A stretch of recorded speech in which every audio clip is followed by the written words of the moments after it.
जय हिंद बच्चों। आज नवम वर्ग के लिए हिंदी काव्य का पहला पाठ जो कबीर की लिखी हुई कविता है, इसमें 3 तरह की कविताएं हैं। एक साखियाँ और दूसरा शब्द, इसमें 2 पद हैं। तो साखियाँ उस दिन पढ़ा दिए थे। शब्द का पहला पद पढ़ना है, दूसरा पद सिलेबस में नहीं पढ़ना है। मैंने उस दिन भी बतलाया था कि हिंदी काव्यधारा को कई भागों में विभक्त किया गया है। इसमें भक्ति काल के कवि कबीर हैं, जो ज्ञान मार्गी हैं और निर्गुण ब्रह्म की उपासना में विश्वास करने वाले हैं। 2 धाराएं इसमें चली, निर्गुण ब्रह्म की उपासना और सगुण ब्रह्म की उपासना। सगुण ब्रह्म वाले में सर्वश्रेष्ठ कवि माने जाते हैं तुलसी, मीरा, रसखान, सूर आदि। निर्गुण ब्रह्म वालों में कबीर का पहला स्थान है। कबीर की शिक्षा दीक्षा तो बहुत नहीं हुई थी, लेकिन सत्संगति से, संगों की संगति से इन्होंने बहुत कुछ सीखा और ज्ञान मार्ग को अपना मूलाधार बनाकर इन्होंने काव्यों की रचना की। ज्ञान मार्ग और भक्ति मार्ग, भक्ति की प्रधानता दोनों में। ज्ञान मार्ग में भी भक्ति की प्रधानता है, क्योंकि जब तक भक्ति नहीं होगी तब तक आसक्ति नहीं, विश्वास नहीं होगा। क्योंकि विश्वास तो मूलाधार है, चाहे वह निर्गुण ब्रह्म की उपासना हो या सगुण ब्रह्म की उपासना। परंतु दोनों में अंतर है। निर्गुण भक्ति धारा में ज्ञान की प्रधानता होगी और सगुण भक्ति धारा में प्रेम की प्रधानता होगी। और प्रेम कुछ चाहता नहीं, समर्पित करता है, देता है। जो भी प्रेमी होते हैं, जो भी ईश्वर भक्त होते हैं, वे ईश्वर से कुछ चाहते नहीं, केवल उनके चरणारविंदों में अपनी भक्ति चाहते हैं। यहाँ तक कि मानस में यह पंक्ति आई है कि भरत जी ने श्री रामचंद्र के पद में अनन्य भक्ति की कामना की। उन्होंने कहा, जब भगवान श्री राम ने पूछा, भरत तुम्हें क्या चाहिए? उन्होंने कहा कि मुझे कुछ नहीं चाहिए, जन्म जन्मांतर आपके चरणों में मेरी भक्ति बनी रहे, मैं आपके प्रति दास भाव से समर्पित रहूं, यही मेरी कामना है। उसमें कहा गया है कि भक्ति जो है, समर्पण की भावना जो है, वह जब निष्काम हो जाती है तो ईश्वर अपने भक्तों को उस तरह से रक्षा करते हैं जिस तरह से माँ अपने बच्चों को करती। और निर्गुण भक्ति धारा में ज्ञान को मूल मंत्र माना गया है, ज्ञान को आधार में माना गया है।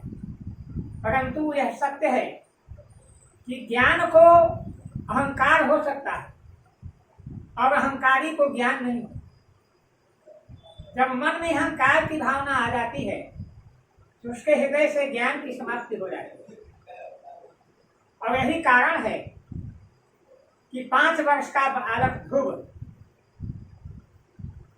उसने सगुण ब्रह्म के प्रति उपासना की और 5 वर्ष की आयु में ही उसने भगवत प्राप्ति कर ली। शंख चक्र गदा पद्म चतुर्भुज रूप में भगवान ने उसे दर्शन दिया।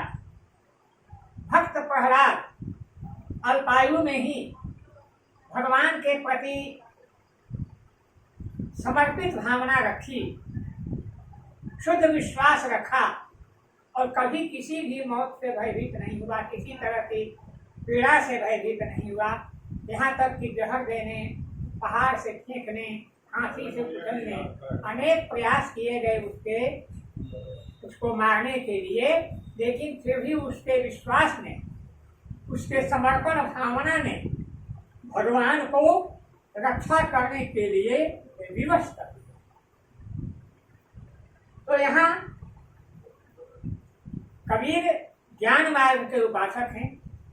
ये ज्ञान देते हैं या बताते हैं कि ज्ञान के द्वारा ही मनुष्य जो है वह भगवत प्राप्ति कर सकता है, और इसीलिए भगवत प्राप्ति के लिए कर्मकांड, पूजन आदि, मूर्ति पूजन सबका इन्होंने विरोध किया। और उसी में यह शब्द लिखा, उन्होंने कहा, मोको कहाँ ढूंढे बंदे, मैं तो तेरे पास में। कबीर का कहना है ईश्वर तो सर्वव्यापी है, उसको ढूंढने के लिए, उसको खोजने के लिए कहीं जाने की आवश्यकता नहीं। मोको माने मुझे। ईश्वर स्वयं कहता है जीव से, परमात्मा स्वयं आत्मा को पुकारते हुए यह कहता है कि मोको कहाँ ढूंढे बंदे, मैं तो तेरे पास में। हे भक्त, मुझे तुम कहाँ ढूंढते हो? मैं तो हमेशा तेरे पास में ही रहता। यदि ज्ञान शक्ति तुम्हारे पास है, ज्ञान की आंखें हैं, ज्ञान दृष्टि है, उस दृष्टि से मुझे हमेशा अपने पास अनुभव कर दो। ना मैं देवल, ना मैं मस्जिद, ना काबे कैलाश। मैं ना तो देवालयों में रहता हूँ, मंदिरों में रहता हूँ, ना मैं मस्जिदों में रहता हूँ, न काबा में रहता हूँ, न कैलाश में रहता हूँ। वैसे कैलाश भगवान शिव का वास स्थान माना जाता है। तो ना मैं देवल, ना मैं मस्जिद, न तो मैं मंदिरों में रहता हूँ, देवल का अर्थ है देवालय, मंदिर, और न मैं मस्जिदों में रहता हूँ, ना काबे कैलाश में, न काबा में, न कैलाश में। कहीं जाने की आवश्यकता नहीं है, मंदिर में पूजा करने की आवश्यकता नहीं है, मस्जिद में नमाज पढ़ने की आवश्यकता नहीं है, न तो काबा जा करके वहाँ नमाज पढ़ने की आवश्यकता है, और न कैलाश में जाकर ध्यान लगाने या दर्शन करने की आवश्यकता है।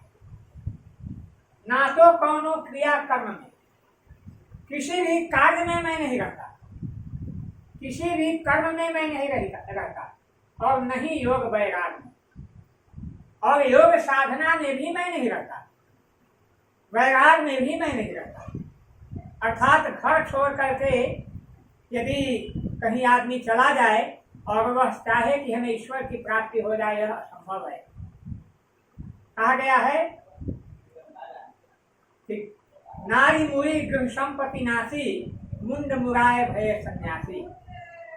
तो सन्यास में भी मुझे प्राप्ति जीव नहीं कर सकता है, बल्कि मुझे मेरे प्रति मेरा ज्ञान रखने वाला भक्त ही मुझे प्राप्त कर सकता है और मुझे ढूंढ सकता है, खोज सकता है। ना मैं देवल, ना मैं मस्जिद, ना काबे कैलाश में, ना तो कौनो क्रिया कर्म में, नहीं योग वैराग में, खोजी हुए तुरंते मिलिया। कहते हैं प्रकृति कहिए, गॉड कहिए, ईश्वर कहिए, जो भी कहिए, अल्लाह कहिए, खुदा कहिए, अर्थात परमात्मा जो है वह शुद्ध रूप से यह कहता है कि यदि मुझे खोजना चाहते हो, खोजी होए, कैसे खोजोगे? खोजने का मुख्य मार्ग है मेरे प्रति विश्वास। खोजी होए तुरैते मिली है पल भर की तलाश में। बहुत ढूंढने की आवश्यकता नहीं होती है, केवल ध्यान या ज्ञान जब मेरा हो गया मेरे स्वरूप का, जब उसे ज्ञान प्राप्त हो गया तो उसे कहीं ढूंढने की आवश्यकता नहीं है। जैसे ही अपने मस्तिष्क में, अपने हृदय में वह मेरी आराधना करेगा, मेरी खोज करेगा, पल भर की तलाश में, अर्थात क्षण भर में मैं उसे प्राप्त हो जाऊंगा। कहे कबीर सुनो भाई साधो, सब स्वार्थों की स्वार्थ। कबीर दास कहते हैं कि हे साधु, हे भक्त, मुझे कहीं ढूंढने की आवश्यकता नहीं है। मैं तो प्रकृति के कण कण में, तुम्हारे हर चलने वाले श्वास में मैं ही हूँ। मेरे बिना कहीं किसी का श्वास का आदान प्रदान भी नहीं होता। मैं हूँ, इसलिए तुम्हारी सांसें चल रही हैं। जिस समय मैं तुम्हारा साथ छोड़ दूंगा, तुम्हारी यह सांस रुक जाएगी और तुम मृत्यु को प्राप्त हो जाओगे। तुम्हारा यह शरीर जो है वह समाप्त हो जाएगा, क्योंकि आत्मा तो कभी मरती ही नहीं। और इस चीज को आज का विज्ञान भी मानता है कि आत्मा क्या है? आत्मा एक ऊर्जा है और ऊर्जा का रूपांतरण होता है, ऊर्जा का नाश नहीं। और यह खोज हमारी सनातन संस्कृति में बहुत पूर्व में हो चुकी है।